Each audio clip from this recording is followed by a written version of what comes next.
नमस्कार विद्यार्थी मित्रांनो, आज आपण इयत्ता 5वीचे भूगोल विषयाचे जुने पुस्तक अभ्यासणार आहोत। यातील महत्त्वाचे मुद्दे जे आपल्या परीक्षेसाठी उपयुक्त असणार आहेत तेवढेच आपण शिकणार आहोत। तुम्हाला वाटेल तर त्याचे नोट्स बनवा, ते तुमच्या अभ्यासात अधिक मदत करतील।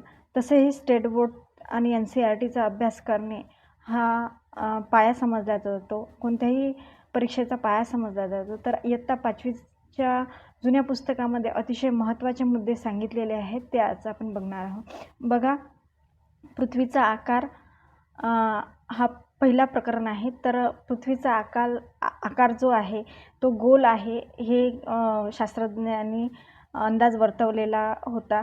परंतु आपल्या परीक्षेसाठी महत्त्वाचं असं आहे की पृथ्वीचा आकार पूर्ण गोलाकार नाही आहे। विषुववृत्ताजवळील भागात पृथ्वी थोडीशी फुगीर आहे व ध्रुवीय भागात ती थोडीशी चपटी आहे। असं का घडलं? कारण की पृथ्वी स्वतःभोवती फिरते।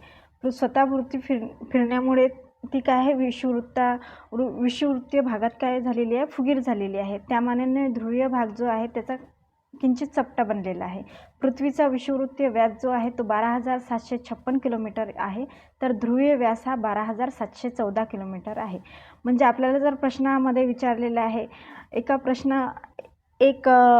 प्रश्न विचारलेला होता की पृथ्वीचा विषुववृत्तीय व्यास 12,756 किलोमीटर आहे, तर हे वाक्य अगदी बरोबर आहे। 12,756 हे लक्षात ठेवायचं। 12,000 दोन्ही याच्यामध्ये आहे, ध्रुवीय व्यासामध्ये पण आहे आणि विषुववृत्तीय व्यासामध्ये सुद्धा आहे। पृथ्वीचा विषुववृत्तीय व्यास 12,756। विषुववृत्तीय म्हणजे काय, तर आडवी रेषा, आणि ध्रुवीय व्यास, ध्रुव हा जो भाग आहे हा पृथ्वीचा काय आहे, तर ध्रुवीय भाग आहे, आणि हा जो भाग आहे हा विषुववृत्तीय व्यास आहे। विषुववृत्तीय व्यास काय, 12,756 किलोमीटर, आणि ध्रुवीय व्यास काय आहे, तर 12,714। 756 आणि 714 एवढं आपण लक्षात ठेवणे आवश्यक आहे।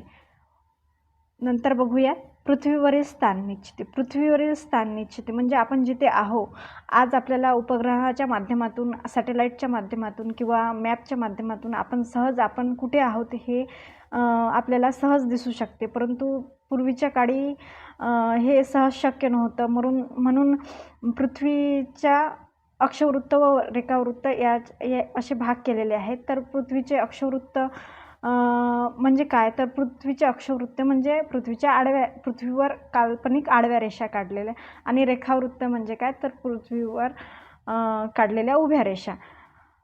हे आपण लक्षात ठेवून नवीन जेव्हा आपण अभ्यास करतो, नवीन मुलं जेव्हा अभ्यास करतात तेव्हा अक्षवृत्त आणि रेखावृत्त याच्यामध्येच थोडंसं काय होते, आपल्याला गफलत होते। अक्षवृत्त लक्षात ठेवताना नेमकं अक्षवृत्त कोणतं आहे, तर आ म्हणजे अक्षवृत्त म्हणजे आडव्या रेषा आणि रेखावृत्त म्हणजे उभ्या रेषा, आणि यांच्या दोघांच्या जे आहे बनलेली जाळी, याला वृत्त जाळी असे म्हणतात। हे पुढे आपण बघणारच आहोत, तरी आपण आपल्या परीक्षेसाठी महत्त्वाचा मुद्दा बघणार आहोत।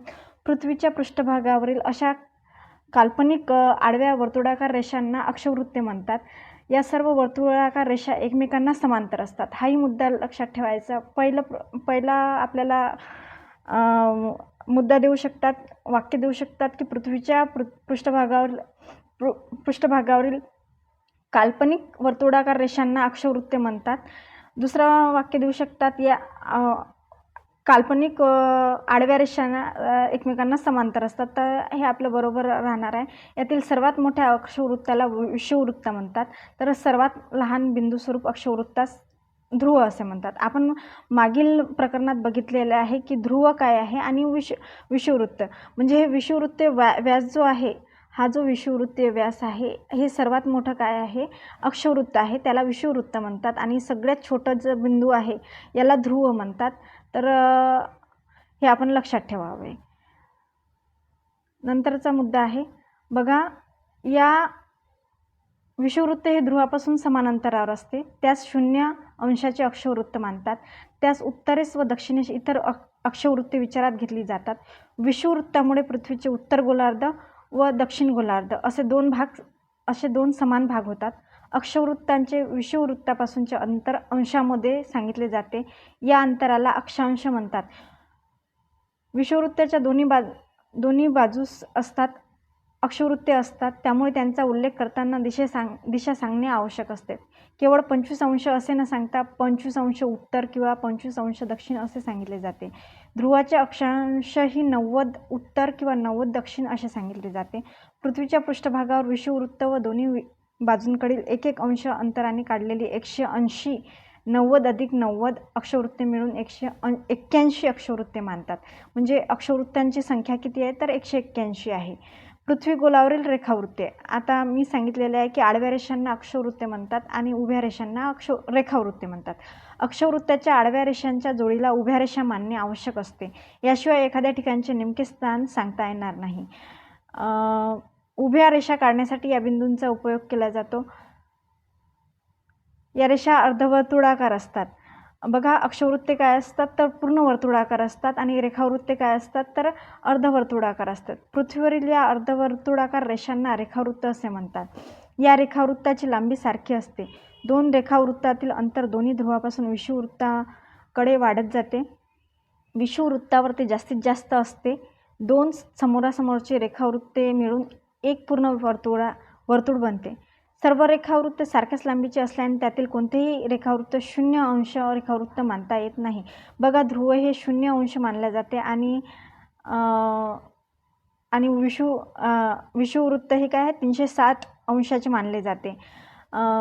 त्याचप्रमाणे रेखावृत्तावर तसं घडत नाही. सर्व रेखावृत्ते काय आहे सारख्या लांबीची असतात. युनायटेड किंगडम या देशातील ग्रीनिच शहरातून जाणारे रेखावृत्त 0 अंश रेखावृत्त मानले आहे, त्यास मूळ रेखावृत्त असे म्हणतात. युनायटेड किंगडम, ग्रीनिच शहर कुठे आहे तर युनायटेड किंगडम येथे आहे.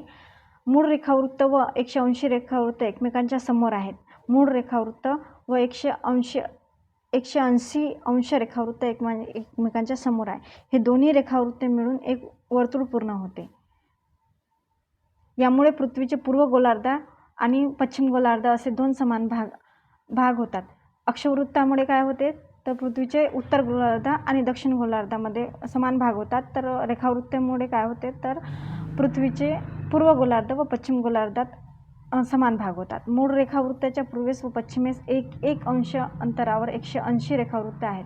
मूळ रेखावृत्ताच्या पूर्वेकडील व पश्चिमेकडील रेखावृत्तांना 1 ते 179 असे क्रमांक दिले जातात. अशा प्रकारे पृथ्वीच्या पृष्ठभागावर 360 रेखावृत्ते कल्पली जातात. आपल्याला कन्फ्युजन करू शकतात की अक्षवृत्ते 360 आहे व रेखावृत्ते 181 आहे. तर आपल्याला लक्षात घ्यायचं आहे की अक्षवृत्ते 181 आहे व रेखावृत्ते 360 आहे. रेखावृत्तातील अंतर मूळ रेखावृत्तापासून अंशामध्ये सांगितले जाते. अंशामध्ये सांगितलेल्या त्या अंतरास रेखांश असे म्हणतात. अक्षवृत्ताचे विषुववृत्तापासून सांगितलेले अंतर काय आहे, विषुववृत्तापासून सांगितलेले अंतर अंशामध्ये सांगितले जाते आणि रेखावृत्ताचे मूळ रेखावृत्तापासून अंशामध्ये सांगितलेले अंतर रेखांश असे म्हणतात. एखाद्या ठिकाणचा रेखांश सांगताना ते ठिकाण ग्रीनिच रेखावृत्ताच्या पूर्वेस किंवा पश्चिमेस आहे हे सांगण्यासाठी त्या ठिकाणच्या रेखांशाच्या पुढे पूर्व किंवा पश्चिम असे लिहितात. अक्षवृत्त व रेखावृत्त या काल्पनिक रेषा आहेत. पृथ्वीच्या पृष्ठभागावरील कोणत्याही ठिकाणचे स्थान आपणास नकाशावरील किंवा पृथ्वी गोलावरील अक्षांश व रेखांशाच्या साहाय्याने सांगता येतात. आता वृत्तजाळी तुम्ही पृथ्वीगोल पाहिला असेल, सगळ्यांनीच पाहिला असेल. जेव्हा लहान असतो तेव्हा शिक्षक आपल्याला वर्गामध्ये पृथ्वीगोल दाखवतात. त्यावरील तुम्हाला अनेक उभ्या व आडव्या रेषा दिसतील. या रेषा ज्या म्हणजे अक्षवृत्त व रेखावृत्ताची जाळी होय. या जाळीस वृत्तजाळी असे म्हणतात. आता बृहदवृत्त कशाला म्हणतात? विषुववृत्त 2 समोरासमोरील रेखावृत्तामुळे पृथ्वीचे 2 समान भाग करता येतात. विषुववृत्ताची तसेच 2 समोरासमोरील रेखावृत्ताची म्हणजेच बृहदवृत्तांची लांबी पृथ्वीच्या परिघा एवढी असते. सूर्यकिरणांमुळे पृथ्वीच्या अर्ध्या भागावर उजेड व उरलेल्या अर्ध्या भागावर अंधार असतो. या प्रकाशित व अप्रकाशित भागांना वेगळे करणाऱ्या रेषेस प्रकाशवृत्त असे म्हणतात. प्रकाशवृत्त हे देखील एक बृहदवृत्त आहे. प्रकरण 3 बघूया. स्थानिक वेळ व प्रमाण वेळ. पृथ्वी आपल्या आसाभोवती म्हणजे स्वतःभोवती फिरते. पृथ्वीच्या स्वतःभोवती फिरण्याला परिवलन असे म्हणतात. जेव्हा पृथ्वी स्वतःभोवती फिरते तेव्हा त्या गतीस अक्षीय गती असे म्हणतात. पृथ्वी जेव्हा सूर्याभोवती प्रदक्षिणा घालते त्याला आपण परिभ्रमण असे म्हणतात. ही प्रदक्षिणा पृथ्वी विशिष्ट कक्षेवरून घालते म्हणून या गतीस आपण कक्षीय गती असं म्हणतात. पृथ्वी स्वतःभोवती पश्चिमेकडून पूर्वेकडे फिरते, त्यामुळे पश्चिमेकडची रेखावृत्ते क्रमाक्रमाने सूर्यासमोर येतात, तर पूर्वेकडची रेखावृत्ते क्रमाक्रमाने अंधारात जातात. जे रेखावृत्त सूर्यप्रकाशात येत असते तेथे सूर्योदय होतो. याउलट ज्या रेखावृत्तावर सूर्यास्त होतो ते रेखावृत्त अंधारात जात असते. या दोन्ही रेखावृत्तांच्या मध्यावरचे रेखावृत्त बरोबर सूर्याच्या समोर असते. ही त्या रेखावृत्ताची मध्यान्ह वेळ असते. सूर्योदय व सूर्यास्त दररोज ठराविक वेळीच होतात असे नाही. उन्हाळ्यात दिवस मोठा असतो आणि रात्र लहान असते. हिवाळ्यात या उलट स्थिती असते, म्हणजेच दिनमान ऋतूप्रमाणे बदलत असते. त्यामुळे पृथ्वीवर सूर्योदयाची किंवा सूर्यास्ताच्या वेळा एका रेखावृत्तावर सर्वत्र सारख्या नसतात. अक्षांशानुसार त्यात बदल होतो, परंतु मध्यान्हाची वेळ एका रेखावृत्तावर सर्वत्र सारखीच असते. एका मध्यापासून दुसऱ्या मध्यापर्यंतचा काळ म्हणजे एक दिवस किंवा सुमारे 24 तासांचा कालावधी होय. सूर्योदयापासून सूर्यास्तापर्यंतच्या काळास दिन असे म्हणतात आणि सूर्यास्तापासून सूर्योदयापर्यंतच्या काळास रात्र असे म्हणतात. सूर्योदयाच्या वेळी आपली सावली खूप लांबवर पडते. जसा सूर्य आकाशात वरवर येईल तशी सावली लहान लहान होत जाते. मध्यान्हाच्या वेळी या सावलीची लांबी सर्वात कमी असते. सूर्य कलल्यावर पुन्हा आपली सावली लांब लांब होत जाते. सावल्यांच्या स्थितीचे चित्र दाखवलेले आहेत. त्यातील सावल्यांचे निरीक्षण करायला सांगितलेले आहेत. ते आपण नेहमीच करत आहोत. आपण या परीक्षेचा अभ्यास करत आहोत.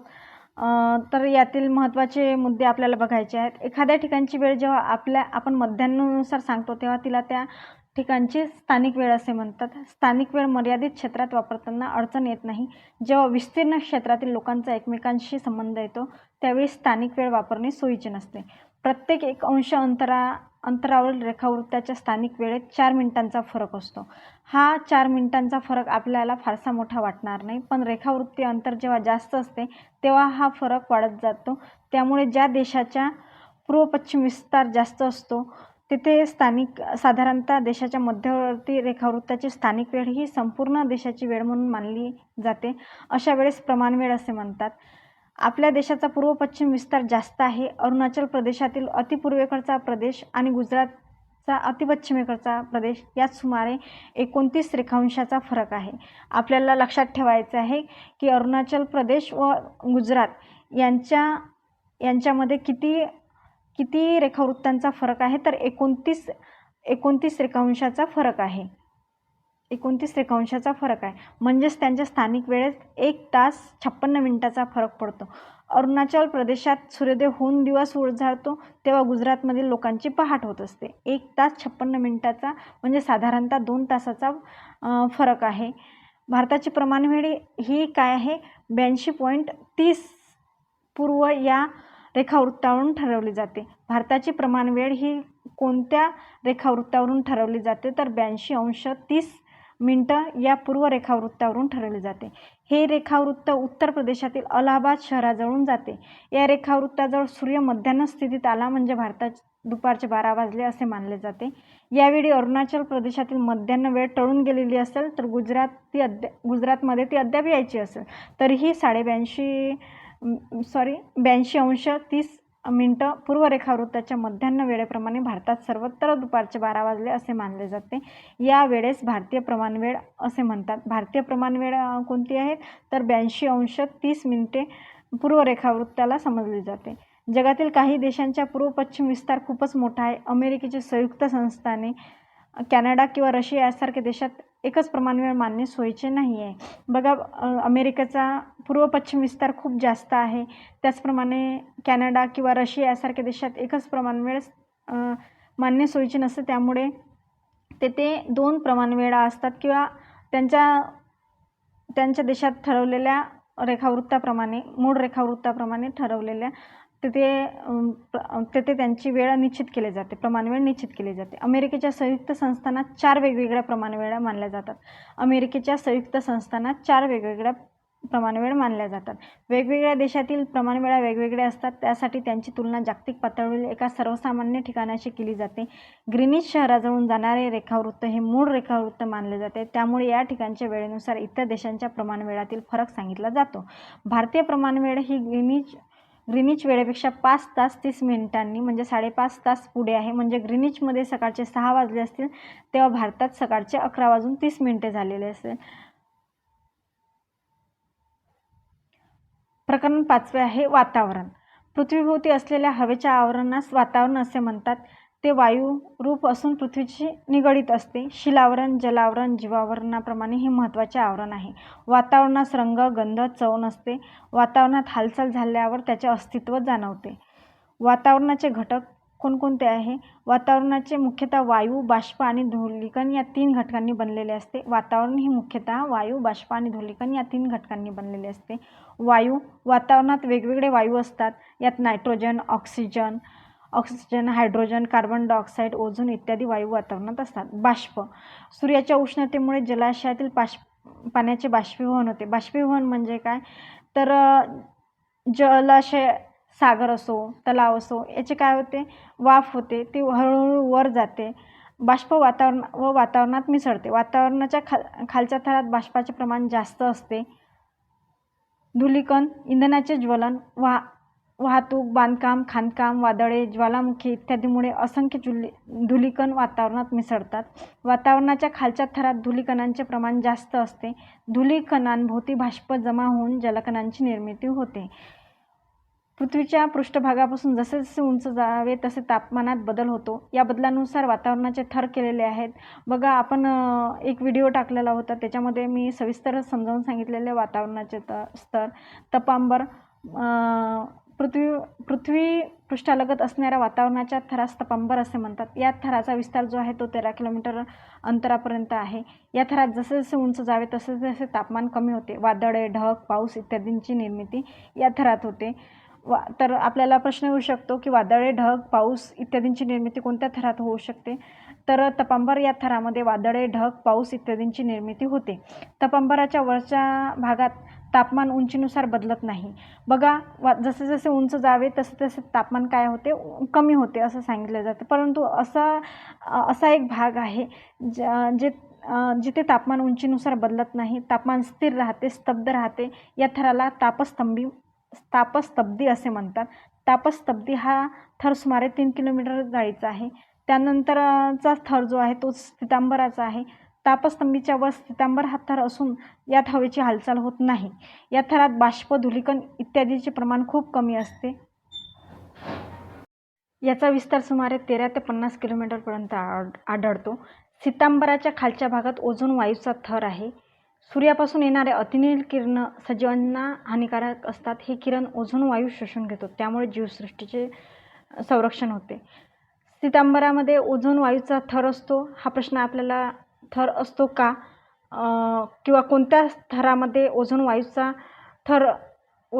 असतो, ओझोन वायू आढळतो, असे प्रश्न आपल्याला वारंवार विचारले जातात आणि विचारतील. म्हणून आपण ओझोन वायू कुठे स्थित आहे, तर कोणत्या थरात स्थित आहे, तर स्थितांबरामध्ये ओझोन वायू आहे हे आपण लक्षात ठेवावे. आणि त्यामुळे काय होते, तर सूर्यापासून निघणाऱ्या अतिनील किरणांपासून सृष्टीचे रक्षण होते. नंतरचा थर जो आहे तो आहे मध्यांबर. स्थितांबराच्या वर मध्यांबर आहे. याचा विस्तार सुमारे 50 ते 80 किलोमीटरपर्यंत आढळतो. वातावरणातील सर्वात कमी तापमान याच थरात आढळते. आयनांबर, 4थ्या क्रमांकाचा थर जो आहे तो आयनांबर आहे. मध्यांबराच्या वरच्या थरास आयनांबर म्हणतात. या थराचा विस्तार 80 ते 500 किलोमीटर आहे. यातून रेडिओ लहरी परावर्तित होतात, त्यामुळे या थराचा संदेशवहनांसाठी उपयोग होतो. बाह्यांबर, शेवटचा जो थर आहे तो बाह्यांबर. वातावरणाच्या सर्वात उंचीवरील थरास बाह्यांबर म्हणतात. या थरामध्ये तापमान उंचीनुसार वाढत जाते. बाह्यांबरामध्ये हायड्रोजन सारखे हलके वायू आढळतात. बघा, पृथ्वीवर 5 थर केलेले आहे पृथ्वीचे: तपांबर, स्थितांबर, मध्यांबर आणि आयनांबर आणि बाह्यांबर. प्रत्येकाचे आपापले एक वैशिष्ट्य आहे. तपांबराचे वैशिष्ट्य काय आहे, तर वादळे, ढग, पाऊस इत्यादींची निर्मिती या थरात होते. त्यावर काय आहे, तापस्तब्दी आहे. तापस्तब्दीचे वैशिष्ट्य हे आहे की इथे वातावरण जे आहे ते बदलत नाही, स्थिर राहते.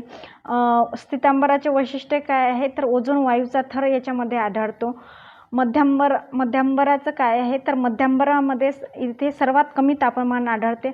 आयनांबरमध्ये काय आहे तर रेडिओ लहरी परावर्तित होतात व बाह्यांबरामध्ये काय आहे तर बाह्यांबर हे वातावरणाच्या सर्वात उंचीवरील थर आहे. या थरात हायड्रोजनसारखे हलके वायू आढळतात. नंतरचं प्रकरण आहे हवामान. हे अतिशय महत्त्वपूर्ण प्रकरण आहे. बघा, शेती, अन्नधान्य उत्पादन, मानवाचे आरोग्य व त्याची कार्यक्षमता या सर्व गोष्टी काय आहे हवामानाशी निगडीत आहे. काल परवा थंडी होती, आता ऊन आहे, किंवा सकाळी थंडी होती, दुपारी ऊन आहे, संध्याकाळी पाऊस पडतो. यामुळे काय आहे वातावरणात वेगवेगळे अनुभव आपल्याला अनेकदा येत असतात. सकाळी थंडी होती, दुपारी उकडत होते, काल हवा ढगाळ होती असे आपण नेहमी म्हणतो. हा अनुभव आपल्याला येतो. त्यावेळी आपण एखाद्या ठिकाणच्या विशिष्ट वेळेच्या वातावरणाच्या स्थितीचे वर्णन करतो. तापमान, वायुदाब, वारे, आर्द्रता, ढग, पर्जन्य इत्यादीनुसार वातावरणाची स्थिती काही काळासाठी बदलते. वातावरणाची ही अल्पकालीन स्थिती म्हणजे हवा होय. एखाद्या प्रदेशाचे हवेचे अनेक वर्ष निरीक्षण व मापन करून तेथील हवेची सरासरी स्थिती निश्चित केली जाते. हवेची दीर्घकालीन सरासरी स्थिती म्हणजे हवामान होय. अक्षांश, समुद्रसपाटीपासून उंची, समुद्रापासूनचे अंतर, प्राकृतिक रचना इत्यादी घटकानुसार वेगवेगळ्या प्रदेशाच्या हवामानात विविधता आढळते. बघा, आपला भारत देश विविधतेने नटलेला आहे. उत्तरेकडे वातावरण वेगवेगळं आहे. उत्तरेकडे हवामान वेगळं आहे. दक्षिणेकडे हवामान वेगळं आहे. जम्मू काश्मीर, लडाख या प्रदेशामध्ये हवामान वेगळं आहे. तर 7 सिस्टर, अरुणाचल प्रदेश, आसाम, मेघालय, त्रिपुरा इकडे वातावरण वेगवेगळं आहे. हवा विशिष्ट ठिकाणच्या संदर्भात व्यक्त केली जाते, तर हवामान विशिष्ट प्रदेशाच्या संदर्भात सांगतात. हवा ही विशिष्ट ठिकाणच्या संदर्भात व्यक्त केली जाते, तर हवामान विशिष्ट प्रदेशाच्या संदर्भात सांगतात. हवेत सतत बदल होत असतो, तो सहजपणे जाणवतो. हवामानातील बदल दीर्घकाळाने होतो. हवा काय आहे तर विशिष्ट प्रदेशाच्या संदर्भात सांगतात. हवेत सतत बदल होत असतो, तर हवामान बदल जो आहे तो दीर्घकाळाने होतो, तो सहज जाणवणारे नसतो. हवामानाची अंगे बघणार आहोत तर तापमान, वायुदाब, वारे, आर्द्रता, ढग, वृष्टी इत्यादी काय आहे हवामानाची अंगे आहे. कोणकोणती? तापमान, वायुदाब, वारे, आर्द्रता, ढग आणि वृष्टी. तापमानाचे मापन काय आहे अंश सेल्सिअस या परिमाणात तापमापकाच्या साहाय्याने करतात. नंतर आहे वायुदाब. हवेला वजन असते, त्यामुळे हवेला वजन असते हे सर्वजण आपण लहानपणी शिकलेलं आहोत. आपण फुग्यामध्ये हवा जेव्हा भरली आणि हवा जेव्हा भरतो तेव्हा आपल्या हवेला, त्या तोंडातून भरलेल्या हवेला काय असतो वजन असतो, त्यामुळे हवेचा दाब निर्माण होतो. हवेच्या दाबाला वायुदाब म्हणतात. त्यामुळे पृथ्वीच्या पृष्ठभागालगत वायुदाब जास्त असतो. कशामुळे तर वातावरणाच्या सर्वात खालच्या थरात त्यावरील हवेच्या थरात दाब पडून हवेची घनता वाढते. हवेची घनता वाढल्यामुळे पृथ्वीच्या पृष्ठभागालगत वायुदाब जास्त असतो. उंचीनुसार तो कमी होतो. वायुदाब मापकाद्वारे वायुदाबाचे मापन मिलीबार या परिमाणात करतात. तर वायुदाब मापकाद्वारे वायुदाबाचे मापन मिलीबार या एककात करतात. जास्त वायुदाबाकडून कमी वायुदाबाकडे हवा क्षितिज समांतर दिशेने वाहू लागते, त्यास वारे असे म्हणतात. जास्त वायुदाबाकडून कमी वायुदाबाचा पट्टा जेव्हा निर्माण होतो तेव्हा काय होते तर जिथे वायुदाब कमी असतो तिथे जास्त वायुदाबाकडून हवा वाहू लागते, त्यास वारे असे म्हणतात. वायू वेगमापक या उपकरणाने वाऱ्याचा वेग किलोमीटर प्रति तास या परिमाणात मोजतात. आर्द्रता कशाला म्हणतात तर वातावरणातील बाष्पाच्या प्रमाणाला आर्द्रता असे म्हणतात. वातावरणातील आर्द्रतेवरून हवेचा दमटपणा किंवा कोरडेपणा ठरतो. आर्द्रता जास्त असेल तर हवा दमट असते, आर्द्रता कमी असेल तर हवा कोरडी असते. वातावरणातील आर्द्रतेच्या प्रमाणावर पावसाचे प्रमाण देखील अवलंबून आहे. जलाशयाजवळील प्रदेशातील हवेच्या आर्द्रतेचे प्रमाण जास्त असते. आर्द्रता मापक उपकरणाने हवेतील आर्द्रता मोजतात. आर्द्रतेचे प्रमाण टक्केवारीत सांगितले जाते. आता ढग कशाला म्हणतात? सूर्यकिरणामुळे जलाशयातील पाण्याचे बाष्पीभवन होते, पाण्याची वाफ होते आणि त्यामुळे बाष्पाची निर्मिती होते. हे बाष्प वातावरणात मिसळते, हवेबरोबर ते उंच उंच जाऊ लागतात. उंचीवरील कमी तापमानामुळे धूलिकणाभोवती बाष्पाचे सूक्ष्म जलकण तयार होतात. यास सांद्रीभवन असे म्हणतात. सांद्रीभवन कशाला म्हणतात तर धूलिकणांभोवती बाष्पाचे सूक्ष्म जलकण तयार होणे यास सांद्रीभवन असे म्हणतात. हे जलकण वातावरणात तरंगतात. अशा सूक्ष्म जलकणांच्या समुच्चयाला ढग असे म्हणतात. तर सांद्रीभवन बघितलं आपण कशाला म्हणतात तर, आणि ढग जलकण काय आहे, वातावरणात तरंगतात. अशा सूक्ष्म जलकणांच्या समुच्चयाला ढग असे म्हणतात. वाऱ्यामुळे ढग एका ठिकाणाहून दुसऱ्या ठिकाणी वाहून नेले जातात. ढगापासून वृष्टी होते. वृष्टीची रूपं बघूयात आपण. पाऊस, हिम, गारा ही वृष्टीची रूपं आहे. पाऊस, वातावरणात तयार झालेले ढग उंच उंच जाऊ लागतात. उंचीवरील कमी तापमानामुळे ढगातील सूक्ष्म जलकणांचे मोठ्या जलबिंदूत रूपांतर होते. हे जलबिंदू हवेक्षा जड असतात. हे हवेत तरंगू शकत नाहीत, त्यामुळे ते पृथ्वीच्या पृष्ठभागावर पडतात. यालाच आपण पाऊस किंवा पर्जन्यवृष्टी असे म्हणतो. पर्जन्यमापकाने पर्जन्याचे मापन मिलीमीटर या परिमाणात केले जाते. ढगफुटी कशाला म्हणतात हे बघणार आहोत. ढगफुटी हा वृष्टीचा एक प्रकार आहे. यात जोरदार ऊर्ध्वगामी वाऱ्यामुळे जमिनीकडे येत असलेले पावसाचे थेंब वरच्यावर ढगातच थोपवले जातात. थेंबांचे गारामध्ये रूपांतर होते. यामुळे सर्व ढग जड होतात. ऊर्ध्वगामी वारे हे वजन पेलू शकत नाही, तेव्हा मोठ्या गारांचा आकस्मिक मुसळधार पाऊस पडतो. याला ढग फुटणे किंवा ढगफुटी असे म्हणतात. हा प्रकार मुख्यतः पर्वतीय प्रदेशात आढळतो. भारतात हिमाचल प्रदेश, उत्तरांचल या राज्यात ढगफुटीच्या घटना आपण अनेकदा आपल्याला त्या होताना आढळतात. सर्वच मुसळधार वृष्टी म्हणजे ढगफुटी नसते. गारा कशाला म्हणतात, वातावरणात जलबिंदू तयार झाल्यावर ते खाली येऊ लागतात, पण मध्येच ऊर्ध्वगामी म्हणजे जलबिंदू जेव्हा खाली येतात तेव्हा हवा खालून वर जाते. ऊर्ध्वगामी म्हणजे वर जाणे. हवेचा वेग वाढल्यामुळे हवेबरोबर ते पुन्हा वर ढकलले जातात व ते गोठतात.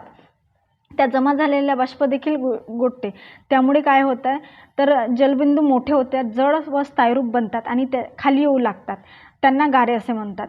आपण व त्या पडणाऱ्या वृष्टीला आपण गारपीट होणे असे म्हणतात. ऊर्ध्वगामी हवेचा वेग कमी झाल्यामुळे गारा पृष्ठभागावर पडतात. यालाच गारांची वृष्टी किंवा गारपीट असे म्हणतात. गार फोडली असता बर्फाचे वेगवेगळे थर दिसतात. हिमवृष्टी कशाला म्हणतात. हिमवृष्टी काही वेळा तापमान खूप कमी झाल्यामुळे ढगातील जलकणांचे सूक्ष्म हिमकणात तापमान खूप कमी झाल्यामुळे ढगातील जलकणांचे सूक्ष्म हिमकणात रूपांतर होते.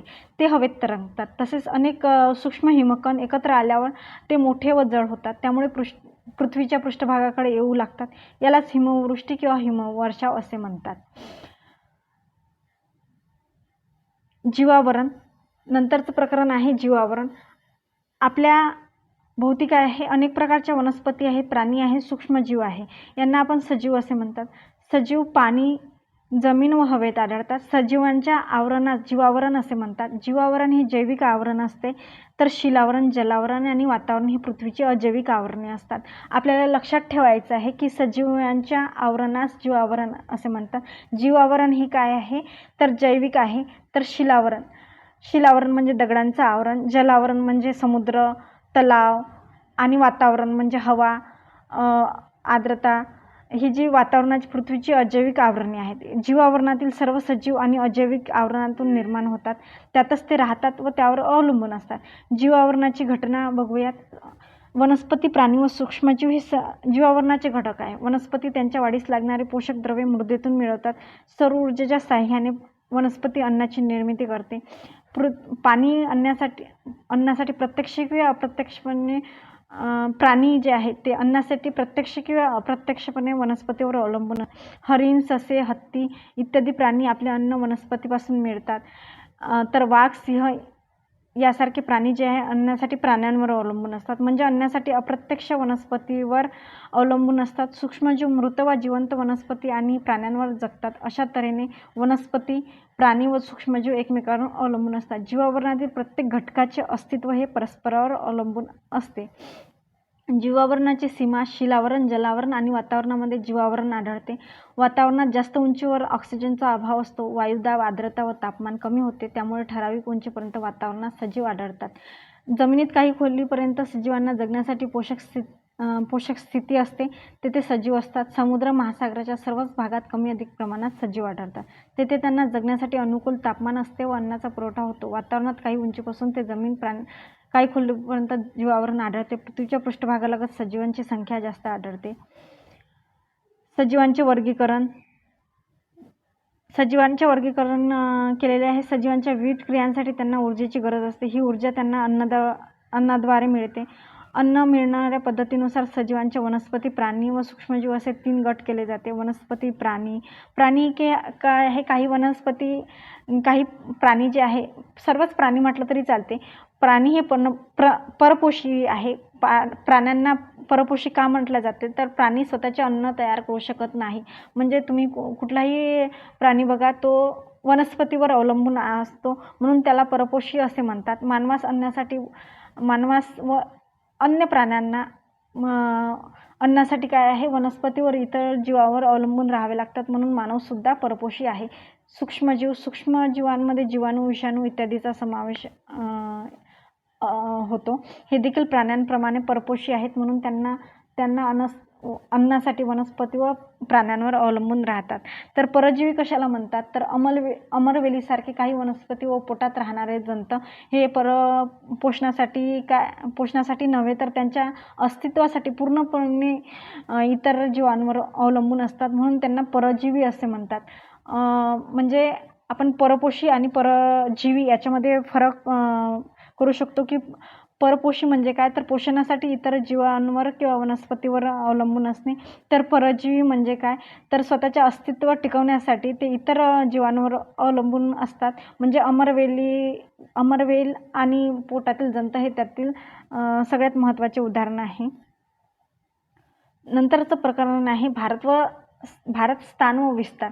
याच्यामध्ये पृथ्वीगोलावर भारताचे स्थान काय आहे ते याच्यामध्ये सांगितलेले आहे. तर भारताच्या मुख्य भूमीचे स्थान काय आहे, 8°4' उत्तर अक्षवृत्त ते 37°6' उत्तर अक्षवृत्त आणि 68°7' पूर्व रेखावृत्त ते 97°25' पूर्व रेखावृत्त यांच्या दरम्यान आहे. बघा, हे उत्तर आणि पूर्वच का, तर पृथ्वी जे आहे, म्हणजे भारताचे स्थान जे आहे, आपण बघितले अक्षवृत्तामुळे काय झालेले आहे, तर पृथ्वीचे 2 भागात रूपांतर झालेले आहे, उत्तर अक्षवृत्त व दक्षिण अक्षवृत्त. आणि रेखावृत्तामुळे काय झालेले आहे, तर पृथ्वीचे काय आहे, पूर्व रेखांश व पश्चिम रेखांश असे काय झालेले आहे, भाग पडलेले आहेत. तर आपल्या भारताचे स्थान जे आहे ते काय आहे, या ठिकाणी आहे. या ठिकाणी आपल्या भारताचे स्थान आहे. तर म्हणून आपल्या भारताचे जेव्हा स्थान निश्चिती केले जाते तेव्हा उत्तर अक्षवृत्त सांगितले जाते आणि पूर्व रेखावृत्त असे सांगितले जाते. म्हणजे आपल्या देशाचा भाग जो आहे तो पूर्वेकडे येतो आणि उत्तरेकडे या भागामध्ये येतो. त्यामुळे आपले जे उत्तर अक्षवृत्त आणि पूर्व रेखावृत्त असं सांगितलं जातो. म्हणून भारताच्या मुख्य भूमीचे स्थान जे आहे ते 8°4' उत्तर अक्षवृत्त ते 37°6' उत्तर अक्षवृत्त आणि 68°7' पूर्व रेखावृत्त ते 97°25' पूर्व रेखावृत्त यांच्या दरम्यान आहे. इंदिरा पॉईंट हे भारताचे सर्वात दक्षिणेकडील टोक आहे. हे बघा, हा नकाशा जो आहे तो लक्षपूर्वक व्यवस्थित बघून घ्या.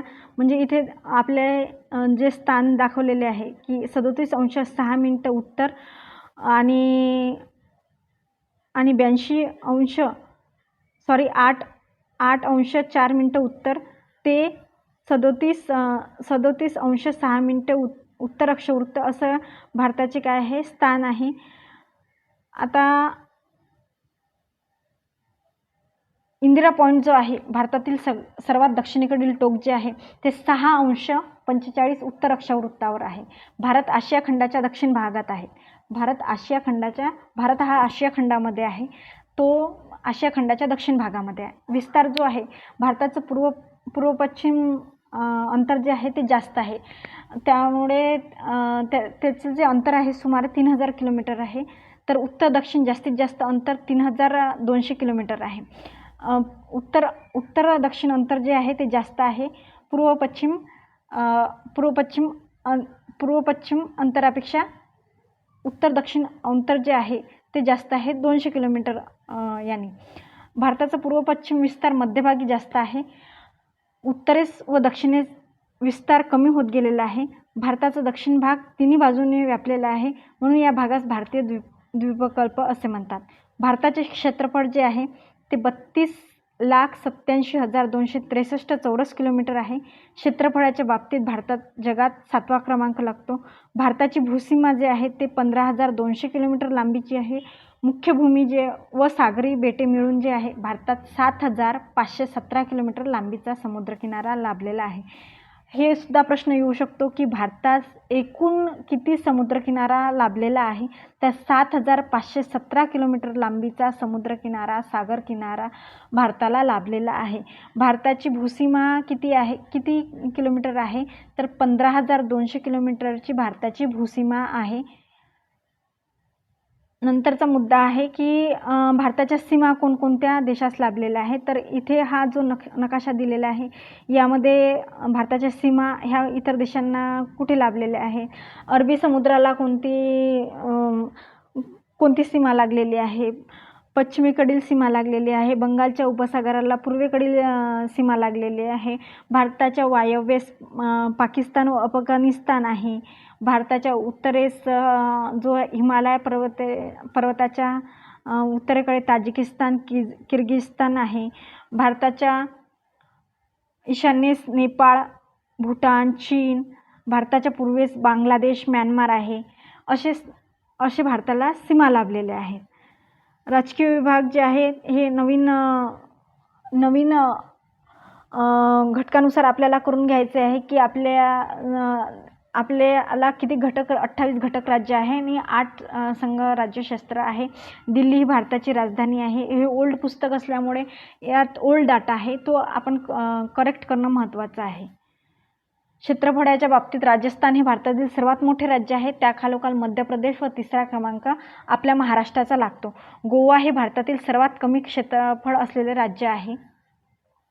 नंतरचा प्रकरण आहे प्राकृतिक रचना. यामध्ये सांगितलेले आहे की भारताचे विविध याच्यामध्ये प्राकृतिक भाग केलेले आहेत. तर भारताचे प्रमुख 5 प्राकृतिक विभाग केलेले आहेत. उत्तरेकडील पर्वतमय प्रदेश, उत्तर भारतीय मैदानी प्रदेश, भारतीय पठारी प्रदेश, भारतीय किनारी प्रदेश आणि 5वा आहे भारतीय बेटे. तर बघूयात आपण उत्तरेकडील पर्वतमय प्रदेश. हा जो 1 नंबरच्या याच्यामध्ये दाखवलेला आहे याला काय म्हणतात भारतीय पर्वतीय प्रदेश. याला जो म्हणतात भारतीय मैदानी प्रदेश. 3 नंबरमध्ये काय दाखवलेले आहे तर भारतीय पठारी प्रदेश. याला काय म्हणतात तर भारतीय पठारी प्रदेश असे म्हणतात. तर 4 नंबर जो आहे इथे भारतीय किनारी मैदानी प्रदेश असे आहे. आणि 5 नंबरला इथे काय आहे तर लक्षद्वीप आणि अंदमान निकोबार बेटे असा प्राकृतिक विभाग केलेले आहे. उत्तरेकडील पर्वतीय प्रदेश याची माहिती बघणार आहोत. भारताच्या उत्तर आणि पूर्व भागात पर्वतमय प्रदेश आहे. यामध्ये हिमालयाच्या रांगा व इतर पर्वतरांगांचा समावेश होतो.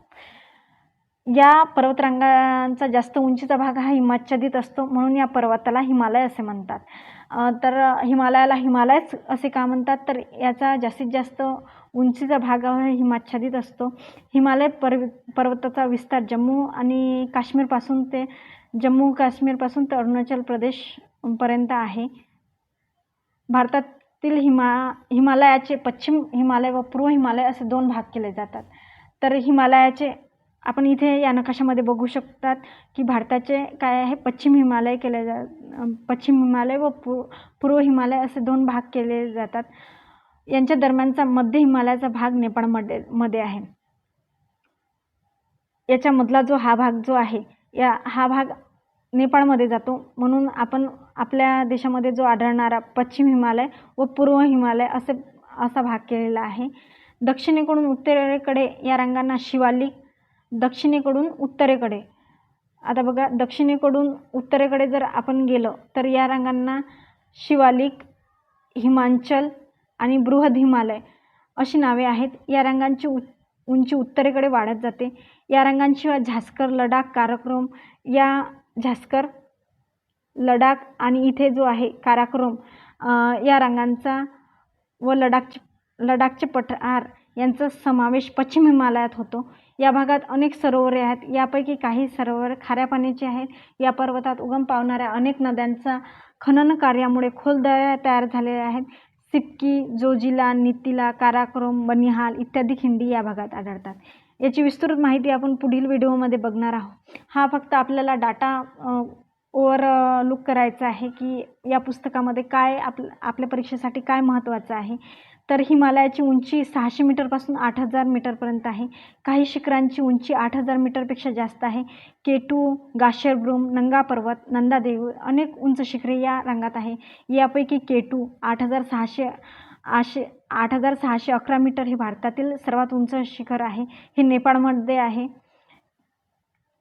हिमालय पर्वताची उंची पूर्व भागाकडे कमी कमी होत जाते. कांचनजंगा नवीन डाटानुसार कांचनजंगा हे भारतातील सर्वात उंच पर्वत आहे. त्याची उंची जी आहे ती 8598 मीटर एवढी आहे. ते पूर्व हिमालयातील सर्वात उंच शिखर आहे व भारतातील सुद्धा नवीन डाटानुसार भारतातील सुद्धा सर्वात उंच शिखर जे आहे ते कांचनजंगा हेच आहे. पूर्व हिमालयातून अनेक नद्या दक्षिणेकडे वाहत येतात. या भागात नथुला, जेपला, बोमडिला इत्यादी खिंडीला त्या भागामध्ये ला असे म्हणतात. त्यामुळे आपण सुद्धा अभ्यास करताना नथुला, जेलपला, बोमडिला असे म्हणतो, परंतु मराठीमध्ये त्याला खिंडी असे म्हणतात. पतकोई, नागा, लुशाई या पूर्वेकडील डोंगर रांगांना एकत्रितपणे पूर्वांचल असे म्हणतात. तर पूर्वांचल कशाला म्हणतात तर पतकोई, नागा, लुशाई या पूर्वेकडील डोंगर रांगांना एकत्रितपणे पूर्वांचल असे म्हणतात. मेघालय पठारावरील गारो खासी जेती या डोंगर रांगा आहेत. हिमालय पर्वतामुळे उत्तरेकडून येणारे थंड वारे अडवले जातात. त्यामुळे या वाऱ्यापासून भारतीय प्रदेशाचे रक्षण होते. हिमालयाचे खूप खूप आभार आहे की उत्तरेकडून येणाऱ्या थंड हवा जी आहे ते अडवले जातात. आता दुसरा प्राकृतिक विभाग आपण बघणार आहोत, उत्तर भारतीय मैदानी प्रदेश. उत्तरेकडील पर्वतमय प्रदेश आणि भारतीय पठारी प्रदेशाच्या दरम्यान जो उत्तर भारतीय मैदानी प्रदेश आहे आपण इथे बघितलेला आहे. 2 नंबर जिथे आकडे लिहिलेले आहेत हा काय आहे तर उत्तर भारतीय मैदानी प्रदेश आहे. हा जो आहे तो नद्यांच्या संचयन कार्यामुळे इथे मैदान तयार झालेले आहेत. तर या प्रदेशाची उंची काय आहे तर 300 मीटरपर्यंत आहे. या मैदानी प्रदेशाचे पूर्व मैदान व पश्चिम मैदान असे 2 भाग होतात. बघा, पश्चिमेकडील मैदान प्रदेश हा सतलज व तिच्या उपनद्यांनी आणलेल्या गळापासून तयार झालेला आहे. पावसाचे प्रमाण कमी असल्याने एकही मोठी नदी नसल्याने पश्चिम मैदानाचा दक्षिण भाग शुष्क वाळवंटी बनला आहे. याच भारतीय महावाळवंट असे म्हणतात. या भागात खाऱ्या पाण्याची अनेक सरोवरे आहेत. तर पश्चिम भाग म्हणजे काय तर राजस्थान, पंजाब या ठिकाणचा प्रदेश आणि पूर्व भाग म्हणजे काय उत्तराखंड, उत्तर प्रदेश, पश्चिम बंगाल हा काय आहे पूर्व मैदानी प्रदेश आहे. पूर्व मैदानी प्रदेश गंगा व तिच्या उपनद्यांनी वाहून आणलेल्या गाळामुळे निर्माण झालेला आहे. पूर्व मैदानी प्रदेश कशामुळे निर्माण झालेला आहे तर गंगा व तिच्या उपनद्यांनी वाहून आणलेल्या गाळामुळे निर्माण झालेले आहे. ब्रह्मपुत्रा व तिच्या उपनद्यांनी तयार केलेल्या मैदानाचा सुद्धा समावेश या मैदानात होतो. पूर्व मैदानी प्रदेशातून वाहणाऱ्या बहुतेक सर्व नद्यांमध्ये पाण्याचे प्रमाण जास्त असते. या नद्या बारमाही असतात. यांनी वाहून आणलेल्या गाळामुळे गाळ जो आहे तो पात्रात साचतो. त्यामुळे ह्या नद्या ज्या आहेत त्या उथळ आहे. त्यामुळे या नद्यांना वारंवार पूर येतो. नद्या आपले प्रवाह बऱ्याच वेळा बदलतात. कोसी, गंडकी या नद्या यासाठी प्रसिद्ध आहे. कोसी या नदीला बिहारचे अश्रू असे म्हणतात. या मैदानी प्रदेश नद्यांनी वाहून आणलेल्या गाळाच्या संचयनामुळे सुपीक बनला आहे. नंतरचा प्राकृतिक विभाग आहे भारतीय पठारी प्रदेश. हा प्राकृतिक विभाग जो आहे तो विस्ताराने सर्वात मोठा आहे. या प्रदेशाची उंची 300 मीटर ते 1500 मीटरच्या दरम्यान आहे. या पठाराचा बहुतेक भाग जो आहे सपाट आहे. तरी काही पर्वतांच्या रांगा या पठारावर दिसून येतात. नर्मदा, शोण या नद्यांमुळे भारतीय पठाराचे उत्तर भारतीय पठार व दक्षिण भारतीय पठार असे 2 विभाग होतात. आपल्याला प्रश्न येऊ शकतो की उत्तर भारतीय पठार व दक्षिण भारतीय पठार असे 2 विभाग झालेले आहेत ते कोणत्या नद्यांमुळे झालेले आहेत तर नर्मदा व शोण या नद्यांमुळे भारतीय पठाराचे उत्तर भारतीय पठार आणि दक्षिण भारतीय पठार असे 2 विभाग झालेले आहेत. उत्तर भारतीय पठार बघणार आहोत तर उत्तर भारतीय पठारी प्रदेशात मुख्यतः मारवाड, मेवाड, माळवा, बुंदेलखंड इत्यादी पठारांचा समावेश होतो. अरवली पर्वत या पठाराचा वायव्य भागात समावेश होतो. हा अतिप्राचीन पर्वत आहे, म्हणजे हिमालयापेक्षाही जुना असा पर्वत आहे. या पर्वताच्या भागात संगमवर खडक आढळतो. अरवली पर्वताच्या ईशान्य भागात सांबार हे खाऱ्या पाण्याचे सरोवर आहे. यामध्ये दाखवलेले आहे का बघू. हा जो आहे हा अरवली पर्वत आहे.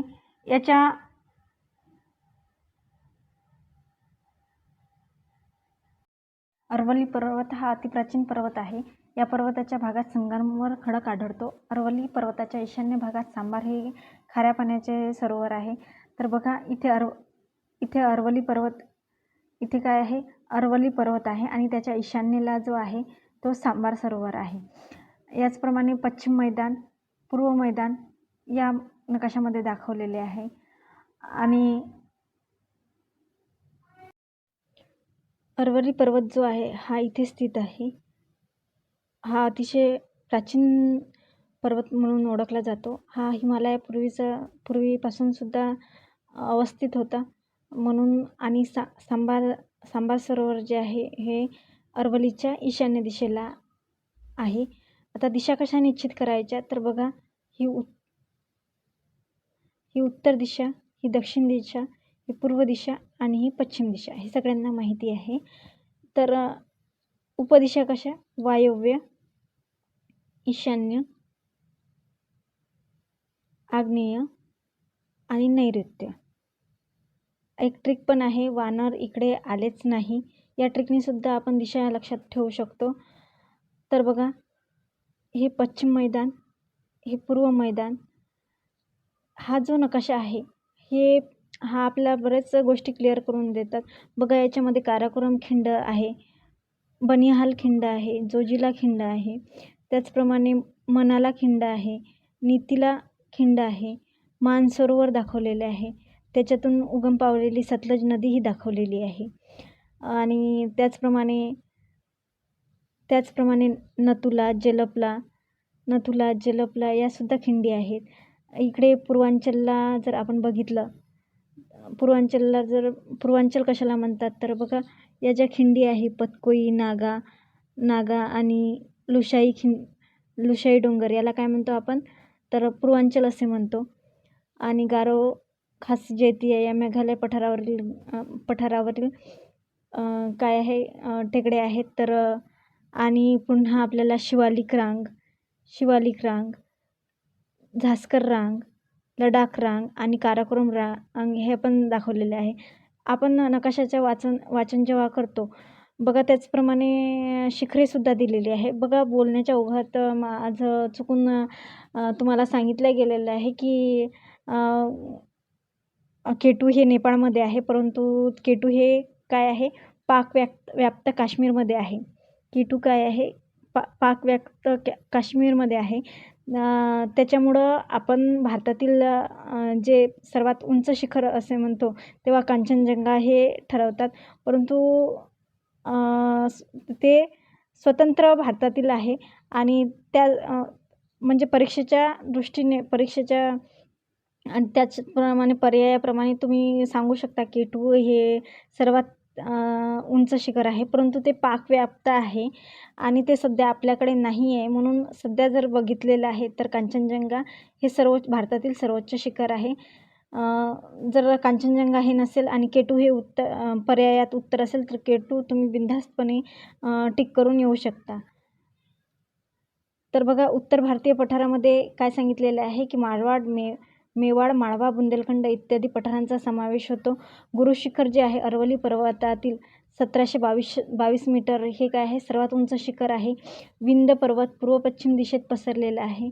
विंध्य पर्वत याचा उत्तरेकडील उतार मंद आहे. अरवलीच्या पश्चिम उताराकडे मारवाडचे पठार आहे, तर पूर्व उताराकडे मेवाडचे पठार आहे. या पठाराच्या पूर्वेस माळवा व बुंदेलखंडाचे पठार आहे. या पठारावरून चंबळ, सिंध, बेटवा, केन या नद्या उत्तरेस वाहतात.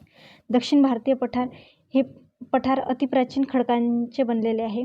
यात महाराष्ट्र पठार, तेलंगणा पठार व कर्नाटक पठार यांचा समावेश आहे. ही पठारे म्हणजे मुख्यतः सातपुडा, पश्चिम घाट व पूर्व घाट यांच्या दरम्यानचा द्वीपकल्पाचा भाग होय. शोण नदीच्या दक्षिणेस बाघेलखंड पठार आहे. त्याच्या पूर्वेस छोटा नागपूर पठार आहे. दक्षिण भारतीय पठारास दख्खनचे पठार म्हणून सुद्धा ओळखले जाते. वरच्या नकाशाप्रमाणेच हा सुद्धा नकाशा अतिशय महत्त्वपूर्ण आहे. हा स्वतंत्र नकाशा आहे. तुम्ही स्क्रीनशॉट काढून घेऊ शकता आणि याचं वारंवार नकाशा वाचन करू शकता. बघा, भारतीय पठारी व किनारी प्रदेश दिलेले आहे. याच्यामध्ये अरवली पर्वत दिलेला आहे. बघा, इथे अरवली पर्वत आणि हा सांबार सरोवर, मारवाड पठार, विंध्य पर्वत, सातपुडा पर्वत, महादेवरांगा, बाघेलखंड पठार, छोटा नागपूर पठार, राजमहाल डोंगर, मलयगिरी टेकड्या, त्याचप्रमाणे कळसुबाई शिखर पण दाखवलेले आहे. अनैमुडी दाखवलेले आहे. दक्षिण भारतातील सर्वोच्च शिखर 2695 मीटर त्याची उंची आहे. महाराष्ट्राच्या पठाराचा उतार पूर्वेकडे आहे. या पठारावर अजिंठा, बालाघाट, महादेव इत्यादी डोंगररांगा आहे. पश्चिम घाट अरबी समुद्रास समांतर आहे. अनैमुडी शिखर 2695 मीटर हे पश्चिम घाटातील सर्वात उंच शिखर आहे. निलगिरी पर्वताच्या दक्षिणेस पालघाट नावाची खिंड आहे. बघूया, ही बघा, पालघाट खिंड ही कुठे आहे? जनरली आपण काय करतो की खिंड म्हटलं की आपल्याला उत्तर भारतामध्ये आढळतात, परंतु पालघाट ही खिंड काय आहे? निलगिरी पर्वताच्या दक्षिणेस आहे. ही पालघाट खिंड आहे, त्यामुळे ते विसरायचे नाही. त्यामुळे उत्तर व दक्षिण सह्याद्री अलग झालेले आहेत. पूर्व घाट बंगालच्या उपसागरास समांतर आहे. त्याच्या दक्षिणेकडील रांगांना नल्ला मल्ला असे म्हणतात. पठारावरील पूर्व वाहिनी नद्या व पूर्व घाट ओलांडताना अरुंद घडईतून जातात. श्रीशैलम जवळील कृष्णा नदीने केलेली घडई प्रसिद्ध आहे. जवळ कृष्णा नदीने केलेली घडई प्रसिद्ध आहे. भारतीय पठार जो आहे अतिप्राचीन खडकांनी बनलेले आहे. येथे खनिज संपत्ती विपुल प्रमाणात आढळते. छोटं नागपूरचे पठार हे उत्तम उदाहरण आहे व अरवली पर्वत हे यासाठी प्रसिद्ध आहे. कशासाठी? तर खनिज संपत्तीसाठी. महाराष्ट्र पठारावरील काळी मृदा ही कापसाच्या पिकासाठी उपयुक्त आहे. या पठारावर लोणार हे उल्कापातामुळे निर्माण झालेले सरोवर आहे. किनारी मैदान प्रदेशाचे पूर्व किनारी मैदान व पश्चिम किनारी मैदान असे दोन भाग बनलेले आहेत. पूर्व किनारी मैदानाला कोरोमंडल किनारा असे म्हणतात, तर पश्चिम किनारी मैदानाला मलबार किनारा असे म्हणतात. पूर्व किनारी मैदान बंगालचा उपसागर व पूर्व घाट यांच्या दरम्यान आहे. हा प्रदेश गाळाचा बनलेला असून कमी उताराचा आहे. पूर्व किनारी मैदान प्रदेश पश्चिम किनारी मैदानापेक्षा विस्ताराने मोठा आहे. हा प्रदेश अनेक नद्यांचा त्रिभुज प्रदेशांनी बनलेला आहे. महानदी, गोदावरी, कृष्णा, कावेरी इत्यादी नद्यांचा यात प्रामुख्याने समावेश होतो. पूर्व किनाऱ्यावर चिल्का, पुलिकत, कोल्हारू इत्यादी सरोवर आहे. बघूया आपण पूर्व किनाऱ्यावर पुलिकत सरोवर इथे आहे. पुलिकत सरोवर इथे आहे. चिल्का सरोवर ओरिसामध्ये आहे.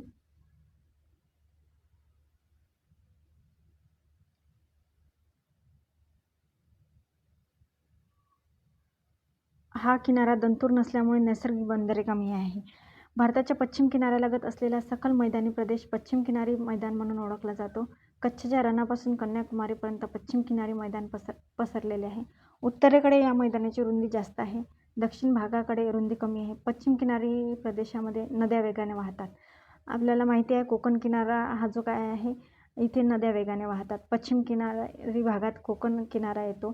त्याच्या मुखाजवळ खाड्या तयार झाल्या. आपण बघितलेल्या अनेक प्रकारच्या खाड्या, दातीवरे खाडी, वसईची खाडी इत्यादी अनेक खाड्या आपण बघणार आहोत. खाड्यांवर स्वतंत्र व्हिडिओ घेणार आहोत. दक्षिणेकडे खाजन सरोवर तयार झाले. आता खाजन सरोवर म्हणजे काय हे मी एका व्हिडिओमध्ये सांगितलेल्या भौगोलिक शब्दांच्या अर्थामध्ये सांगितले. त्यांना कायल म्हणतात. बेमनाड हे मोठे खाजन सरोवर आहे. बेमनाड कुठे आहे? तर बेमनाड हे केरळमध्ये आहे. बेमनाड सरोवर केरळमध्ये आहे. भारतीय द्वीपकल्पावरील बेटे यातील महत्त्वपूर्ण आपण पाहणार आहोत. पूर्व किनाऱ्यालगतची श्रीहरिकोटासारखी अनेक बेटे वाळूच्या संचयाने बनलेली आहेत.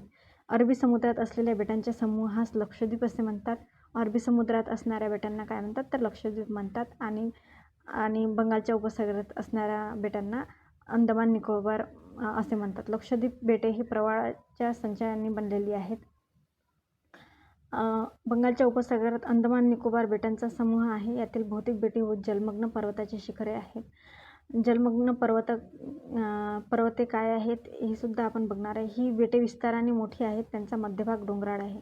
उत्तर अंदमान बेटावरील सॅडल 738 मीटर हे शिखर सर्वात उंच आहे. सॅडल शिखर हे कोठे आहे तर उत्तर अंदमान बेटावर आहे. अंदमान समूहातील बॅरन बेटावर भारतातील एकमेव जागृत ज्वालामुखी आहे. निकोबार समूहात काही प्रवाळ बेटे आहेत. तर बघा, अंदमान समूहातील बॅरन बेटावर भारतातील एकमेव जागृत ज्वालामुखी आहे. तर हा आपला ओल्ड भूगोलाचा पहिला भाग होता. यानंतर आपण काही दिवसात आपण पुढील प्रकरणं घेऊन येणार आहोत. तर याचे जर नोट्स काढायचे असेल तर तुम्ही नक्की काढा. तुम्हाला आवडलं असेल लाईक करा, चॅनलला सबस्क्राईब करा. धन्यवाद.